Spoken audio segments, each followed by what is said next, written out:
Well, going back to the presidential debate, how do you think? I mean, everybody knows Biden was a complete disaster. Even all the Democrats know that. But actually, Molly asked me, why would they have even had Biden do that? Why did he? And I said, I'm betting that the Democrats wanted him to get up there and make a fool of himself like that so that they would have an excuse to get rid of him and have somebody else run. And then I was watching something, I think it was an interview with Vivek Ramaswamy, however I pronounce his name. And he basically said the same thing, that the Democrats were the ones pushing for this debate, and pulling for it. So they got what they wanted. He made a total fool of himself up there.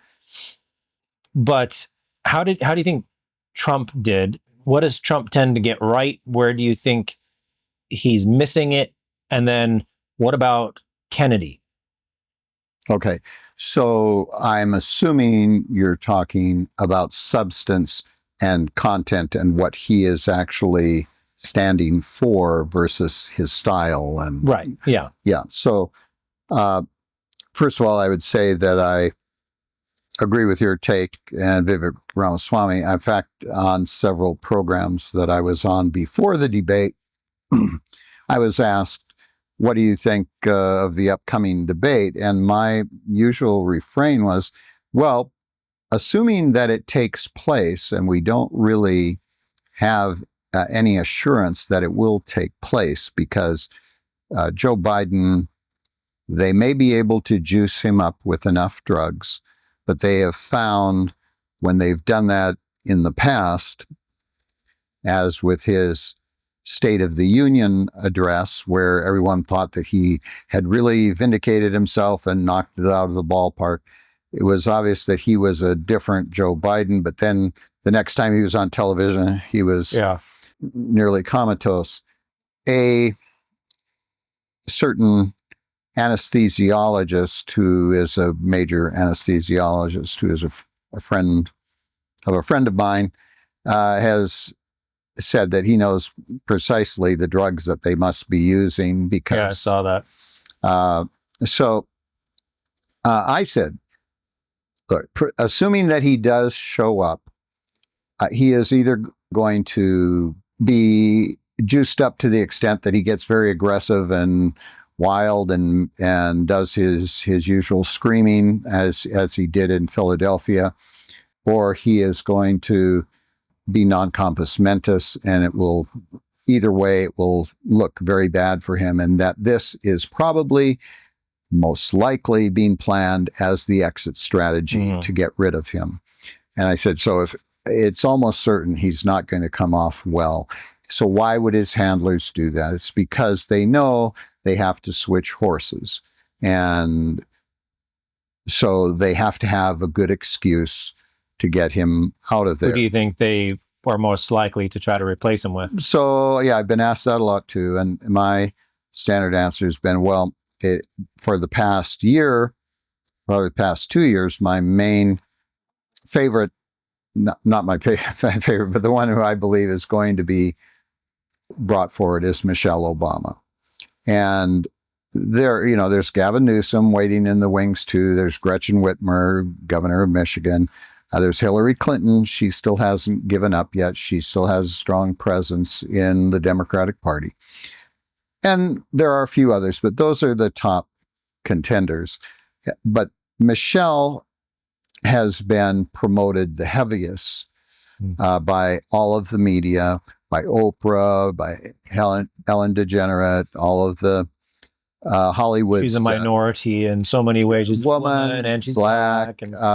And she's got the Obama cachet. Yeah.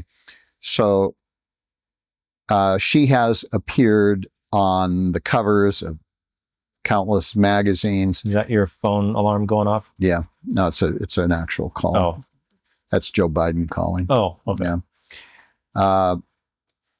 And she has been, she and Barack have been made into instant multimillionaires over the last several years. They have the big mansion in Martha's Vineyard, a big mansion in Washington, D.C. They built a huge campaign organization. They've been building it for several years. They have a massive campaign organization already grown. People say, "Oh, well, she says she hates politics and she doesn't want to go in politics." That's a standard denial. That same thing with Gavin Newsom. When people asked him about that, he says that's very unhelpful to even ask those questions. I'm 100% behind Joe Biden. They have to say, "Don't throw me into the briar patch." But if you're going to, well, yes. So, but that will change very soon. What is key here is that if you look at following the debate, it was already preset. All of the media commentariat.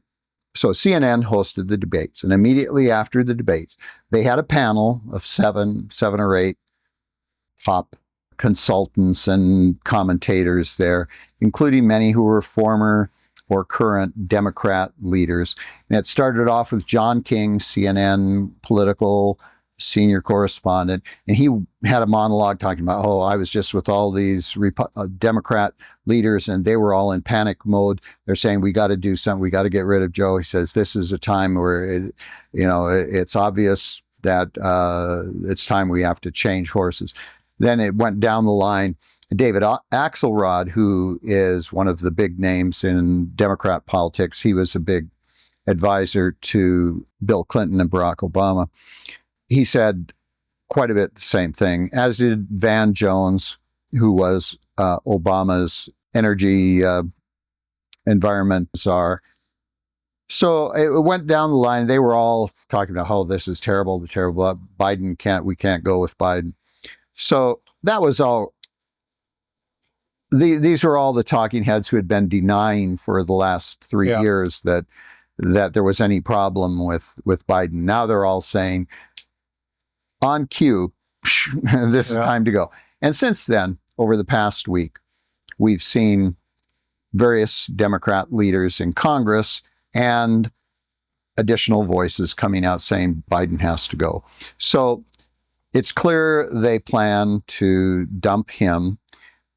That means Kamala would be, if they do it while he's still in office, if they invoke the 25th Amendment, in which the cabinet and the vice president say that because of mental incapacity, he can't serve, that would put Kamala in the Oval Office. And of course, she has even higher negatives than he does. And so the Democrats definitely don't want her. So how do you get around that? Well, they tell her, look, you're not going to do it. Here's what we'll give you: a nice plum job, a sinecure as chancellor of this university, as chairman of this think tank, on the board of directors of Lockheed or Raytheon, and you'll be taken care of. And so she'll be swept aside in August at the Democratic convention. They will probably have a beauty pageant of the top contenders, and they will figure out at that time, if they haven't already, whether it will be Michelle or Gretchen or Hillary or Gavin. So, I mean, I think that's where we're going as far as presidential politics. And then, of course, on the other side, it's clear that Donald Trump is the Republican. They're still trying everything they can, the Biden DOJ and the media, to put him in jail between now and then. The Supreme Court decision on presidential immunity and Judge Cannon in his New York case have been throwing some grit into the gears on that count, but they're still not done all the lawfare against him. They're still pushing that.